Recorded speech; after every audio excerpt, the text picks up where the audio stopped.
Vamos falar sobre essa história do voo secreto de Donald Trump.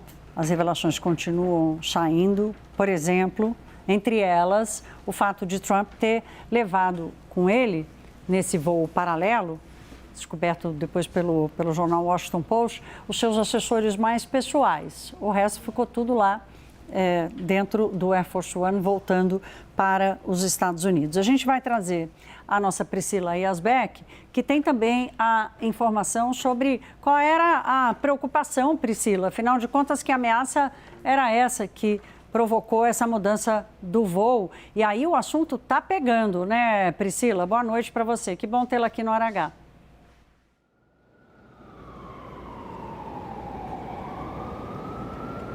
Muito bom sempre interagir com você no Hora H, Thaís. Boa noite a você, a todos que nos acompanham. Muita discussão, muita repercussão por aqui dessa manobra, então, feita por Donald Trump para despistar o que seria uma possível ameaça por parte do Irã. E a CNN conversou com fontes e trouxe mais detalhes sobre essa história, especificando o que seria essa ameaça. E segundo as fontes que conversaram com a CNN, seria uma ameaça de um míssil portátil disparado do ombro, que levou as autoridades então a prepararem esse plano e fazerem com que Donald Trump não embarcasse no Air Force One antigo, junto com a equipe de imprensa, o pool que acompanhava a viagem à Turquia, e também uma parte da equipe da Casa Branca, e que ele saísse então por uma parte posterior da aeronave, ali naquele container que era carregado por um carrinho de catering dentro do aeroporto, e partisse então para essa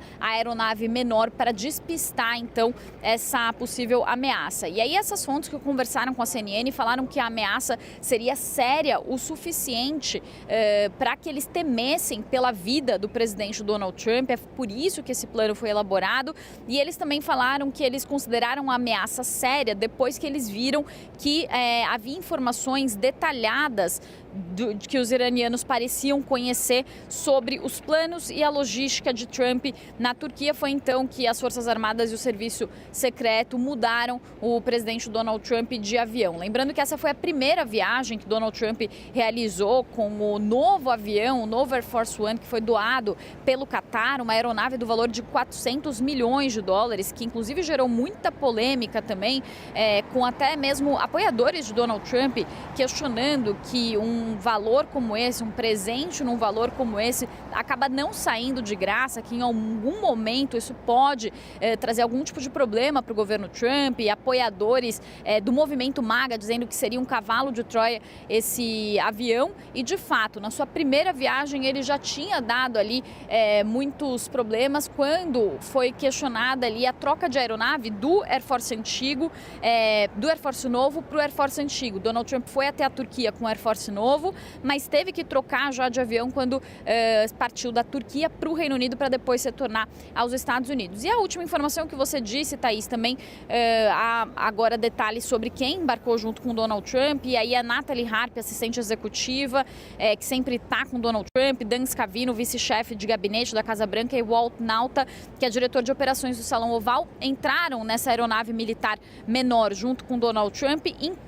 Pete Hegseth também, o secretário de Defesa, isso já tinha sido divulgado. Até Pete Hegseth entrou na aeronave menor para não parecer que aquele voo era um voo ali que não estava acontecendo por motivo algum, né, para talvez despistar um pouco também ali os curiosos sobre aquela outra aeronave. Mas Marco Rubio, o secretário de Estado, e o secretário do Tesouro, Scott Bessent, partiram junto com parte da equipe da Casa Branca e com os jornalistas no Air Force One antigo, o Air Force azul e branco, que teria servido então como isca. E Donald Trump foi questionado sobre essa polêmica toda, e ele disse inclusive que a aeronave na qual ele embarcou na Turquia até o Reino Unido seria uma aeronave inclusive até com mais risco do que o Air Force One antigo, no qual partiu o resto da equipe. A gente vai ouvir o que ele disse. Well, it's only up to Secret Service. I just follow what they'd like to do. So I go by Secret Service and the military. They wanted me to go on a different flight, a different plane, equal safety, but they wanted me to do it, so I do it. I do what they say. What's the nature of the threat? I guess there was a threat out there. I didn't really ask too much about it. I get a lot of threats.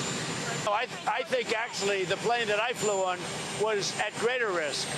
I think it was at greater risk because that would be the plane I think that they would be more likely to go for.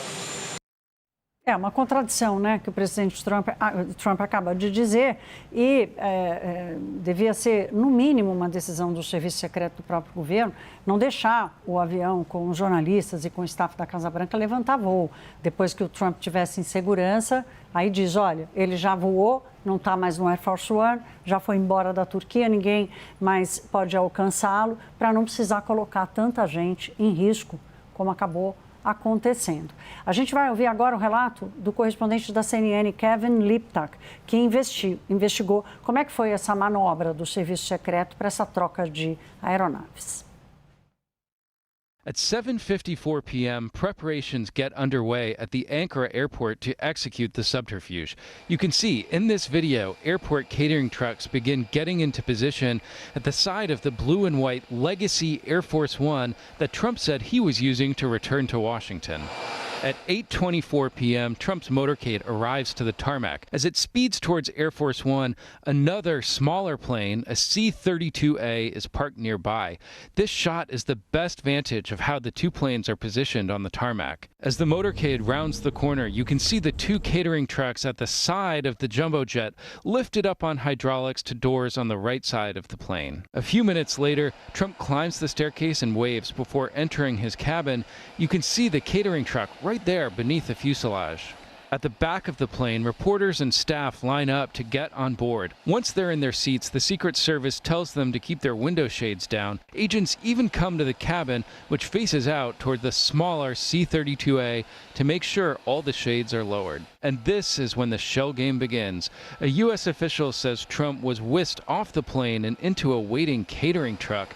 At 8:28 p.m., you can see a man in a suit climbing into the truck's cab. The container is lowered and the truck pulls out a minute later. The truck drives away from the bigger plane across the tarmac and pulls up to the C-32A. By zooming in, you can see it right there behind the engines. A person in a suit steps out of the cab, walks to the stairs, and gets on board. The bigger plane, now without the president on board, takes off at 8:44 p.m., passing right past the smaller plane with Trump inside. The smaller plane taxis away a minute later. As for the third plane, the Boeing 747 donated by Qatar, which Trump has been using in the U.S. and actually flew to Turkey on, it departed a few hours earlier, which can be seen here with the other two planes. Trump claimed at the time he wanted to show it off to troops in England. Flight tracking data shows that former Qatari jet landed at Mildenhall Air Force Base in the United Kingdom at 6:26 p.m. local time. It bore the call sign SAM-33, short for Special Air Mission. 40 minutes later, the Legacy Air Force One plane, the blue and white one, appears on radar near Istanbul with no call sign. Tracking data shows that as it flies over Romania, the plane begins using the call sign AF-1 for Air Force One, though the president was not on board. It lands at Mildenhall at around 10:29 p.m. local time. The smaller plane, the one Trump is actually on, doesn't show up on publicly available flight trackers, but video from YouTube shows it landing at Mildenhall at around the same time as the bigger plane. We don't know exactly how Trump moved from the smaller plane to the bigger one, but it took about 20 minutes for reporters to get off the plane once it had touched down, plenty of time for President Trump to sneak back on board. By 10:56 p.m., Trump can be seen descending the stairs of the Legacy Air Force One, this time in view of the cameras. He walked across the tarmac slowly back to the Qatar jet for the flight home to Washington. On the way home, he was asked about some of the unusual security precautions. Because you're, probably on a dangerous flight because of the sleaze bags that we have to deal with. But if I go, you go, right? But was there a specific So perhaps someday you want to change professions.